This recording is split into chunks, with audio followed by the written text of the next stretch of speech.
Salut et bienvenue sur la Voie du Guerrier. Tim, notre nouvel aventurier d'Explo, continue de parcourir le monde pour découvrir les arts martiaux.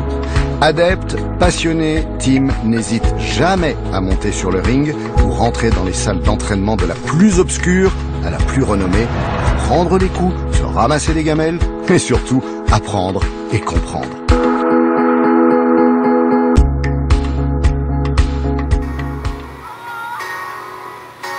Avec les Brésiliens, j'ai beaucoup appris sur le combat libre. Je profite maintenant du ciel bleu de Californie.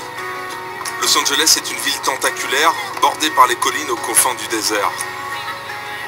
Sur une centaine de kilomètres, se succèdent des tas de quartiers où se concentrent plus de 3 millions d'habitants. La cité des anges, la ville de tous les possibles, la Mecque du cinéma et du sport spectacle. Je suis venu à Los Angeles car c'est ici que le sport le plus fou a pris naissance ces dernières années. Je viens découvrir le MMA, Mixed Martial Art en anglais. C'est un mélange de boxe, de coups de pied, de judo, de lutte et de frappe au sol. Toutes les techniques sont autorisées. Le MMA se pratique au sein d'une arène appelée la cage. C'est un grand octogone dans lequel 2 gladiateurs doivent remporter la victoire en combinant les meilleures techniques possibles. J'ai décidé de me mettre en quête de cette cage. Et pour ça, je dois rencontrer les combattants et comprendre ce qui les motive. Pour ma première visite, je vais voir mon ami André Lima, le Brésilien rencontré à Rio. Lui-même est un champion d'un art martial coréen qu'on appelle le taekwondo. Et comme d'autres, il est venu ici avec le rêve américain au cœur. Après de nombreux voyages, il a fini par poser ses bagages à Los Angeles en 1989.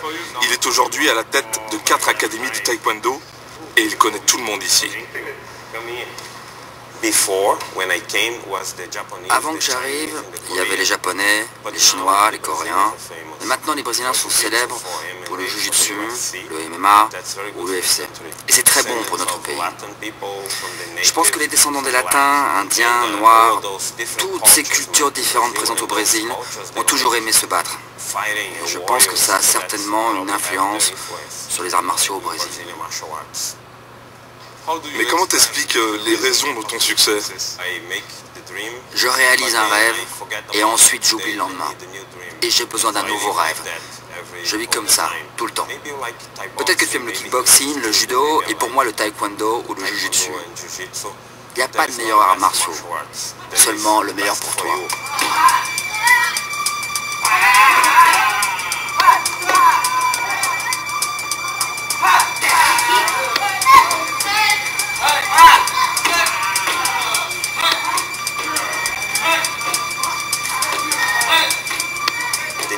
La nouvelle génération de jeunes qui s'intéressent au MMA doit être prudente parce que je pense que les combattants doivent choisir un style.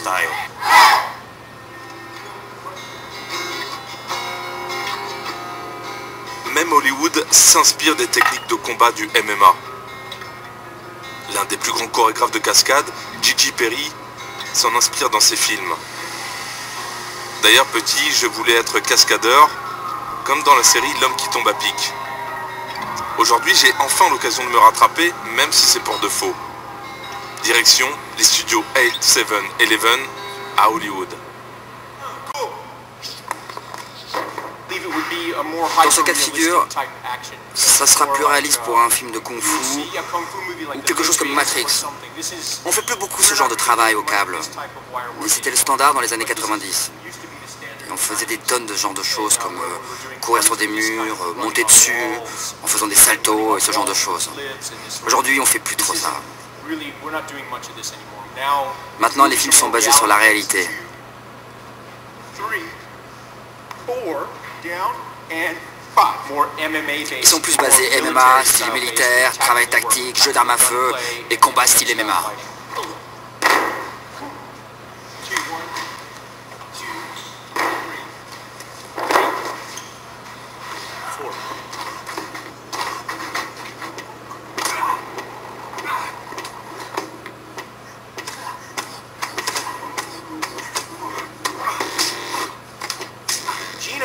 Gina est une de ces femmes qui sait mettre un mec KO en un seul coup. C'est une super combattante. Elle est aussi une personne très professionnelle et je me suis beaucoup amusé avec elle. J'avais plus peur pour les acteurs contre qui elle devait se battre que pour elle.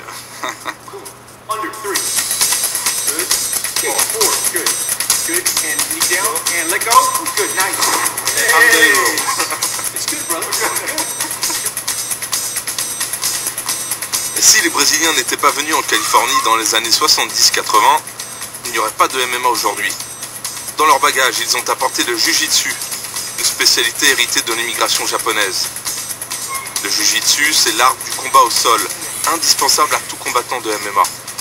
Petite séance de conditionnement physique sur Venice Beach avec John Machado et son fils.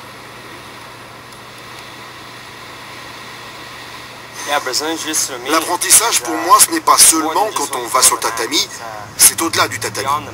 C'est un art. Les choix que tu fais, la confiance, tout ce que tu fais dans la vie.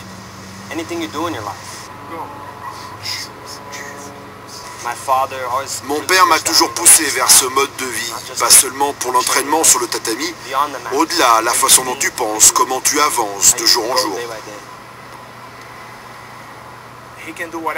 Il peut faire ce qu'il veut.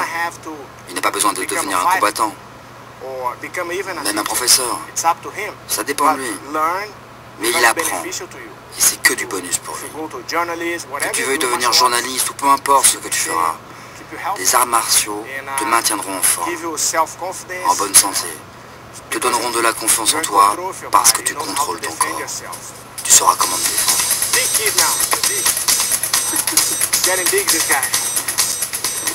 Le soir, j'enfile donc le kimono avec les frères Machado. Je n'y connais pas grand-chose au jiu-jitsu brésilien, mais je suis plutôt fan de la discipline.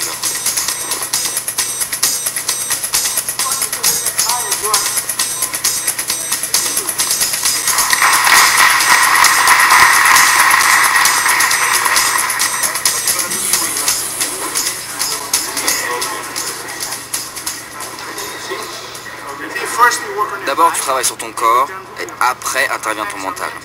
Dans le combat, tu commences à voir les possibilités, soit utiliser les angles, les leviers, et après, tu peux bénéficier de ces exercices dans ta vie. Plus ton corps mémorise les mouvements, plus tu restes lucide, et là tout est possible. Dans un coin du tatami, j'aperçois Danilo Santo, un grand maître. Cet homme était le bras droit de Bruce Lee. Pour lui, aucun doute, si le petit dragon avait été vivant, il aurait pratiqué le jiu-jitsu brésilien, mais aussi le MMA. Je pense qu'il aurait aimé le MMA, même avec ses limites. Mais c'est très proche de la réalité. Bruce Lee s'investissait lui-même. Je pense que c'est très important d'avoir plusieurs compétences. Coup de poing et attaque, se relever.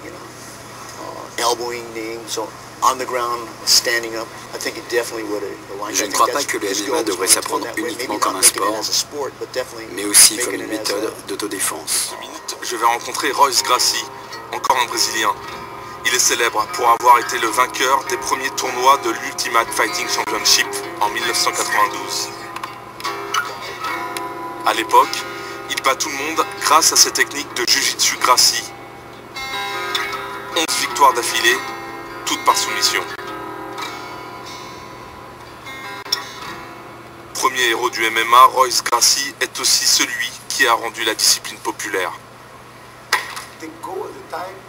Le but à l'époque du premier UFC était de prouver que le Jiu-Jitsu Gracie était le plus complet des arts de l'autodéfense. Je n'ai jamais dit que j'allais battre n'importe qui. C'est juste que je ne voyais pas comment on pouvait me battre. Sans le Jiu-Jitsu Gracie, il ne pouvait pas. Au début, c'était un style contre un autre. Le Jiu-Jitsu Gracie, c'est de l'autodéfense. Ce n'est pas un art tapageur. Ce n'est pas un style Gracie.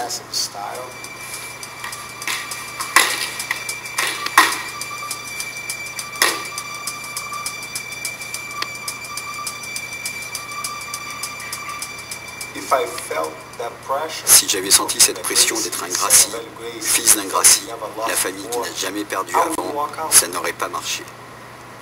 J'avais confiance en ma victoire et j'ai gagné. Maintenant, on va à Torrance. C'est un lieu historique pour les arts martiaux parce que c'est là qu'il y a eu la première école de Jiu-Jitsu aux États-Unis. Et certainement la première en dehors du Brésil. C'est là, dans le quartier de Torrance, qu'a émergé l'idée d'une compétition opposant tous les styles. J'ai rendez-vous avec Roy Ron Gracie, le grand frère de la dynastie Gracie et créateur de la compétition UFC. Quand je suis venu pour la première fois en Amérique, en 1978, l'objectif était d'enseigner le jiu-jitsu au monde. J'ai d'abord mis des tatamis dans mon garage, et tous les gens que je rencontrais partout, je les invitais à une leçon de jiu-jitsu. Premier cours gratuit. Si les gens aimaient et s'ils revenaient avec des amis, j'offrais une autre leçon gratuite. 10 amis, 10 leçons gratuites. De cette façon, j'ai vu ma base d'étudiants grandir. Ils ont amené leur instructeur de karaté, kung-fu, peu importe, toutes les formes d'arts martiaux, pour combattre avec moi dans le garage. Nous avions ces matchs dans mon garage. Les pratiquants de diverses formes d'arts martiaux ne savaient pas quoi faire dans des combats réels. Pour conclure le combat, je les ai mis au sol et je les contrôlais. Après avoir gagné plusieurs défis dans ma vie, la petite académie que j'ai ouverte ici à Torrance, il m'est venu à l'esprit que les choses pouvaient prendre une ampleur plus large. C'est avec le réalisateur de films John Milius que nous avons commencé à discuter de comment empêcher les gars de s'enfuir. Donc une fosse, des barrières électriques, avec du plexiglas autour. Donc nous avons eu plusieurs sortes de cages, jusqu'à celle d'aujourd'hui. Et j'ai pas voulu d'angle droit, comme dans les rings de boxe, parce que si les gars tombent dans le coin, il peut être piégé. Et c'est pour ça que la cage est octogonale, et pas que le gars reste coincé dans un coin. Donc entre les formes octogonales et l'arène de laquelle on ne peut pas s'enfuir, il s'est avéré que c'était une super idée. Ça a eu tout de suite du succès. Visuellement, c'est différent de tout ce que tout le monde avait déjà vu. Le reste appartient à l'histoire.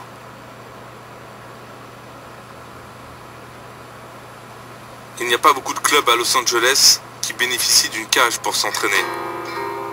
Mais grâce à André, j'en ai trouvé une à l'autre bout de la ville. Et après 1 heure de voiture, je suis accueilli par des jeunes combattants qui m'ouvrent leurs portes.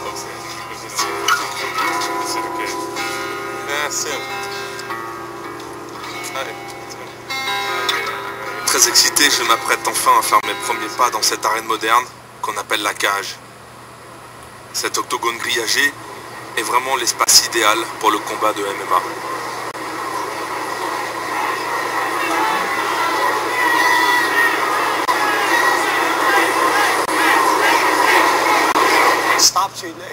Alors ça permet de te stopper. Ouais.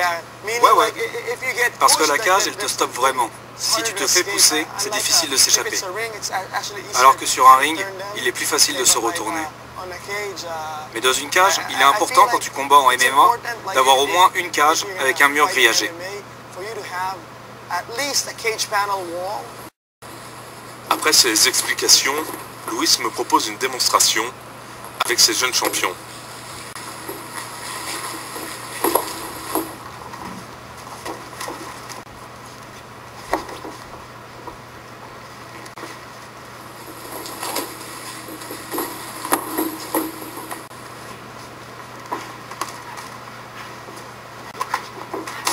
Le MMA est complet, dynamique, redoutable. J'ai compris qu'il rassemble bien toutes les traditions. Depuis les origines de la Chine aux guerriers du Brésil, en passant par la lutte sénégalaise. Je ne suis pas d'accord avec ceux qui lui reprochent son côté bling-bling. Le MMA a le mérite d'avoir sorti les arts martiaux de leur tour d'ivoire au bénéfice d'une confrontation saine et sportive, loin des clichés et des faux semblants. Au terme de mon périple, j'ai été marqué par ces guerriers du bout du monde, par leur discipline, leur humilité et leur ouverture d'esprit. Pour moi, il est temps que ma quête s'achève. Je sais désormais que seule la pratique me mènera sur le chemin de la vérité. Aujourd'hui, c'est ça être un artiste martial.